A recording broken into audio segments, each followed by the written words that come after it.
사도신경 하심으로 신앙 고백하겠습니다. 전능하사 천지를 만드신 하나님 아버지를 내가 믿사오며 그 외아들 우리 주 예수 그리스도를 믿사오니 이는 성령으로 잉태하사 동정녀 마리아에게 나시고 본디오 빌라도에게 고난을 받으사 십자가에 못 박혀 죽으시고 장사한 지 사흘 만에 죽은 자 가운데서 다시 살아나시며 하늘에 오르사 전능하신 하나님 우편에 앉아 계시다가 저리로서 산자와 죽은 자를 심판하러 오시리라. 성령을 믿사오며 거룩한 공회와 성도가 설교한 것과 죄를 사하여 주시는 것과 몸이 다시 사는 것과 영원히 사는 것을 믿사옵나이다. 아멘. 찬송가 288장입니다. 찬송가 288장입니다.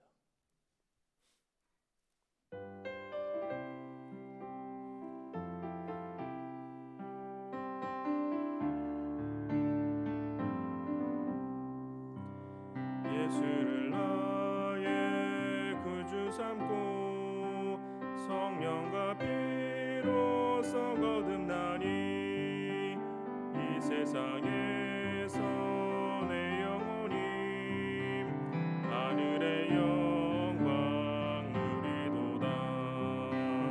이것이 나의 간증이요 이것이 나의 찬송일세. 나 사는 동안 끊임없이 구주를 찬송하리로다.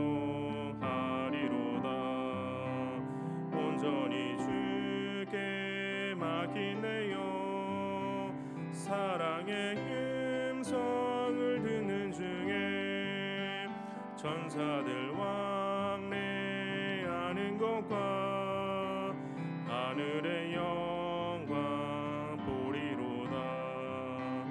이것이 나의 간증이요 이것이 나의 찬송일세.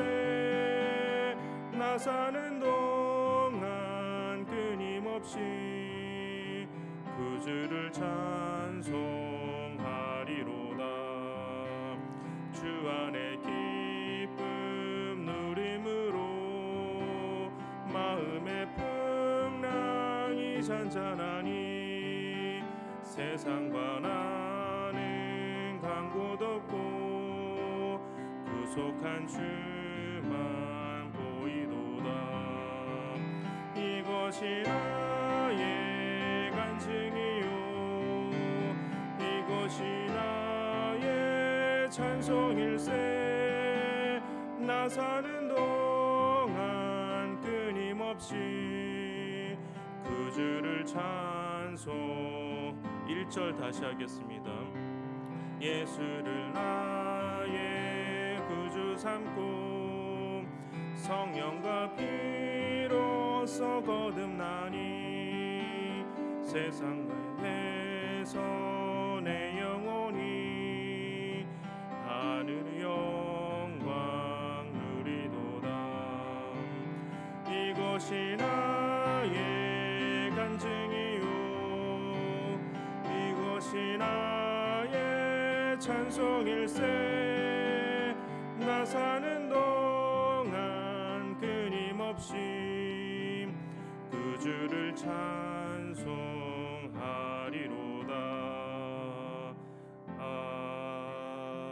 아멘. 함께 보실 하나님 말씀은 사무엘상 14장 36절에서 46절만 보도록 하겠습니다. 사무엘상 14장 36절에서 46절입니다. 구약성경 430면쯤에 있습니다.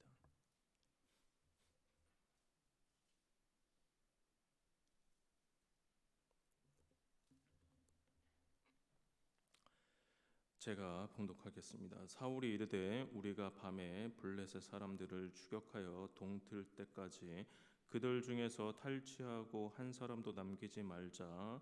무리가 이르되 왕의 생각에 좋은 대로 하소서 할 때에 제사장이 이르되 이리로 와서 하나님께로 나아가사이다 하매 사울이 하나님께 묻자오되 내가 블레셋 사람들을 추격하리이까 주께서 그들을 이스라엘의 손에 넘기시겠나이까 하되 그날에 대답하지 아니하시는지라. 사울이 이르되 너희 군대의 지휘관들아 다 이리로 오라. 오늘 이 죄가 누구에게 있나 알아보자. 이스라엘을 구원하신 여호와께서 살아계심을 두고 맹세하노니 내 아들 요나단에게 있다 할지라도 반드시 죽으리라 하되 모든 백성 중 한 사람도 대답하지 아니하매 이에 그가 온 이스라엘에게 이르되 너희는 저쪽에 있으라 나와 내 아들 요나단은 이쪽에 있으리라. 백성이 사울에게 말하되 왕의 생각에 좋은 대로 하소서 하니라. 이에 사울이 이스라엘의 하나님 여호와께 아뢰되 원하건대 실상을 보이소서 하였더니 요나단과 사울이 뽑히고 백성은 면한지라. 사울이 이르되 나와 내 아들 요나단 사이에 뽑으라 하였더니 요나단이 뽑히니라. 사울이 요나단에게 이르되 내가 행한 것을 내게 말하라. 요나단이 말하여 이르되 내가 다만 내 손에 가진 지팡이 끝으로 꿀을 조금 맛보았을 뿐이오나 내가 죽을 수밖에 없나이다. 사울이 이르되 요나단아 내가 반드시 죽으리라. 그렇지 않으면 하나님이 내게 벌을 내리시고 또 내리시기를 원하노라 하니 백성이 사울에게 말하되 이스라엘의 이 큰 구원을 이룬 요나단이 죽겠나이까. 결탄코 그렇지 아니하나이다. 여호와의 살아계심을 두고 맹세하옵나니 그의 머리털 하나도 땅에 떨어지지 아니할 것은 그가 오늘 하나님과 동역하였음이니이다 하여 백성이 요나단을 구원하여 죽지 않게 하니라. 사울이 블레셋 사람들 추격하기를 그치고 올라가매 블레셋 사람들이 자기 곳으로 돌아가니라. 아멘. 오늘 본문에서 사울은 블레셋을 완전히 굴복시킬 결정적인 순간이 왔음을 깨닫습니다. 그래서 36절에서 이렇게 이야기를 합니다. 사울이 이르되 우리가 밤에 블레셋 사람들을 추격하여 동틀 때까지 그들 중에 탈취하고 한 사람도 남기지 말자. 무리가 이르되 왕의 생각대로 좋은 대로 하소서 할 때에 제사장이 이르되 이리로 와서 하나님께로 나아가사이다 하매 밤중에 공격을 시작하여 동틀 때까지 약탈하고 진멸하자고 백성들에게 제안을 합니다. 백성들은 좋은 대로 하라고 하지만 제사장들은 우선 사울에게 하나님께 먼저 나아가자고 제안을 합니다. 하나님의 뜻을 묻는 것이 전쟁에서 가장 중요한 부분이기 때문에 가장 중요한 것을 먼저 하라고 이야기를 한 것이죠. 이에 사울은 제사장의 권면에 따라 하나님께 묻습니다. 37절입니다.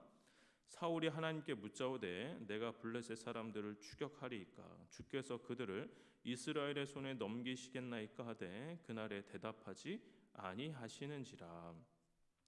사울은 하나님께 블레셋을 추격하는 것이 옳은지 아닌지 그리고 블레셋과 싸워서 이길 것인지 아닌지에 대해서 물어봤지만 하나님은 대답하지 않으시고 침묵하셨습니다. 하나님께서 응답하지 않으신 것을 거절의 의미로 알아든 사울은 혹시 자신들 안에 숨겨진 죄가 있어서 응답이 없는 것이라고 판단을 합니다. 사울이 이렇게 생각한 이유는 앞선 사건이 있었기 때문입니다. 오늘 본문은 아니지만 사무엘상 14장 24절을 보시면 사울은 백성들에게 전쟁이 끝날 때까지 음식을 먹지 말라고 공포를 합니다. 전쟁에서 꼭 승리하기 위해 신앙적인 행동을 곁들인 것입니다. 그러나 이것은 겉으로 큰 믿음처럼 보이지만 실은 사울의 조바심 때문에 경솔한 맹세를 한 것입니다. 그렇게 자기 스스로가 임의로 맹세를 해놓고 하나님이 응답하시지 않자 사울은 하나님의 침묵이 백성 중에 누군가가 죄를 범했기 때문이다라고 생각을 한 것입니다. 그래서 38절에서 명령을 내립니다. 38절입니다. 사울이 이르되 너희 군대의 지휘관들아 다 이리로 오라. 오늘 이 죄가 누구에게 있나 알아보자. 자기 자신의 죄는 깨닫지 못하고 사울은 죄인을 찾기로 결심을 한 것입니다. 그리고 또 조급하게 맹세를 합니다. 39절입니다.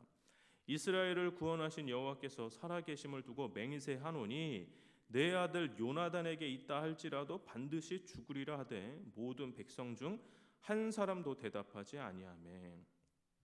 자기 자신을 먼저 바라보지 않고 자신에게 문제가 있는지 스스로 점검하지 않고 아랫사람들에게 지금 잘못을 전가하고 죄인을 발본색원하겠다라고 이야기하고 있는 것입니다.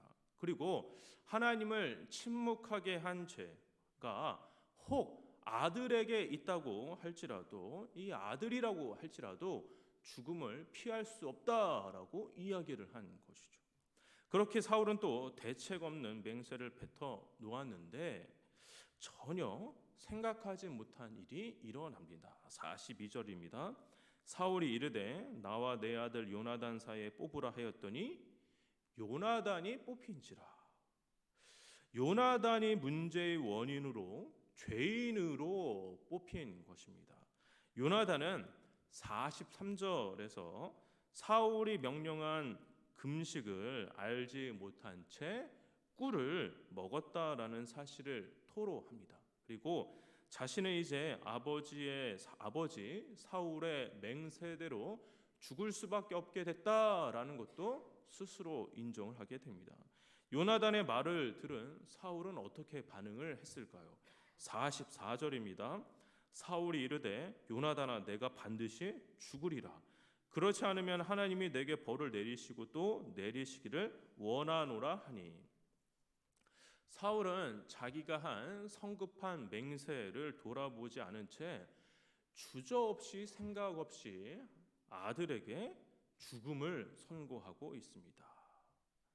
사울의 기준과 생각으로 보기에 요나단이 죽을 죄를 지은 사람이고 하나님의 뜻을 거역한 사람이라고 사실은 아무 근거 없이 그렇게 판단하고 생각한 것이죠.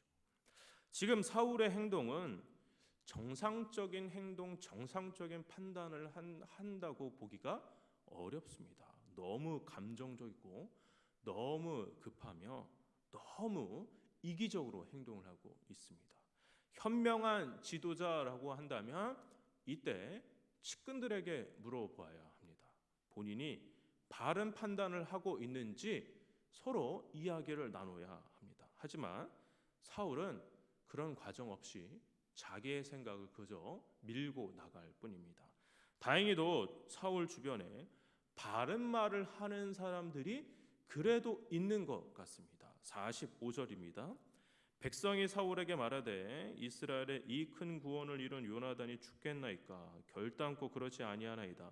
여호와의 살아계심을 두고 맹세하옵나니 그의 머리털 하나도 땅에 떨어지지 아니할 것은 그가 오늘 하나님과 동역하였음이니이다 하여 백성이 요나단을 구원하여 죽지 않게 하니라.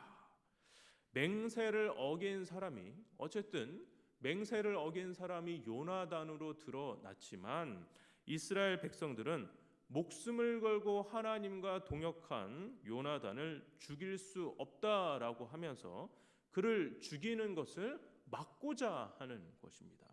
요나단은 하나님과 함께한 사람이요 하나님을 신뢰한 사람이라고 이 백성들이 요나단을 보호하고 있는 것이죠. 그리고 부지 중에 맹세를 어긴 요나단이 문제가 있는 것이 아니라 섣부른 맹세를 한 사울을 향해 불쾌감을 표시하는 듯한 느낌이 들기도 합니다. 성문교회 성도 여러분, 여러분들이 판단할 때, 여러분들이 보실 때 진정으로 잘못을 한 사람이 누구라고 생각이 드십니까? 부지 중에 잘못을 저지른 요나단입니까? 그렇지 않죠. 자기 감정에 빠져서 금식을 명령한, 자기 고집을 꺾지 않고 아들까지 이용한 사울이 문제인 것입니다. 사울처럼 자기 중심성에 빠져 있을 때는 자기 잘못을 깨닫지 못할 뿐만 아니라 다른 사람을 쉽게 죄인으로 정죄합니다. 하나님의 뜻이 무엇인지 겸손하게 구하지 않고 성급하게 자기가 원하는 대로 생각하고 그렇게 원하는 대로 가정하고 결론을 너무나도 쉽게 자기 마음대로 내려버립니다. 이렇게 사울은 하나님께 신앙적 맹세를 하는 것처럼 보이지만 실은 하나님을 이용하려고 하는 욕망이 그 안에 깔려져 있었던 것입니다. 하나님은 이런 의도에 반응하지 않으십니다. 하나님을 진정으로 경외하고 겸손하게 그 뜻을 구할 때 하나님은 우리에게 말씀으로 다가오는 것이죠. 오늘 하루 살아가실 때 눈에 보이는 나의 목표를 달성하기 위해 성급하게 나아가는 저와 여러분이 아니라 내 입장, 내 관점에서 하나님의 뜻을 원하는 게 아니라 차분함과 겸손함과 낮아짐으로 하나님의 뜻을 구하는 저와 여러분 되시기를 주의 이름으로 축원합니다. 기도하겠습니다. 사랑과 은혜가 충만하신 아버지, 우리가 사울처럼 너무 성급하고 너무 조바심을 갖고 너무 이기적으로 스스로 생각하고 판단한 것들을 하나님 앞에 아뢰고 있는 것은 아닌지 돌아봅니다. 혹 우리에게 그러한 면이 있다고 한다면 우리를 잠잠케 하시고 겸손케 하시고 낮아지게 하여 주셔서 하나님의 일하심을 한 발짝 뒤로 물러서서 바라볼 수 있는 마음의 여유, 신앙의 여유를 우리 가운데 허락하여 주시옵소서. 감사드렸고 예수님의 이름으로 기도합니다. 아멘. 하늘에 계신 우리 아버지여, 이름이 거룩히 여김을 받으시오며 나라의 마옵시며 뜻이 하늘에서 이루어진 것 같이 땅에서도 이루어지이다. 오늘날 우리에게 일용할 양식을 주옵시고 우리가 우리에게 죄진 자를 사하여 준 같이 우리 죄를 사하여 주옵시고 우리를 시험에 들게 하지 마옵시고 다만 악에서 구하옵소서. 대개 나라와 권세와 영광이 아버지께 영원히 있사옵나이다. 아멘. 들으신 말씀 기억하며 같이 기도하도록 하겠습니다. 첫 번째입니다. 나의 뜻을 만족시키기 위해 조급하거나 성급하게 행동하지 않게 하여 주시옵소서. 두 번째입니다. 겸손함과 온유함으로 주님의 뜻을 구하게 하옵소서. 세 번째입니다. 성문교회에 몸과 마음이 불편한 성도들을 위로하시고 은혜를 허락해 달라고 기도하시고 각자 개인 기도하시고 돌아가도록 하겠습니다. 기도하겠습니다.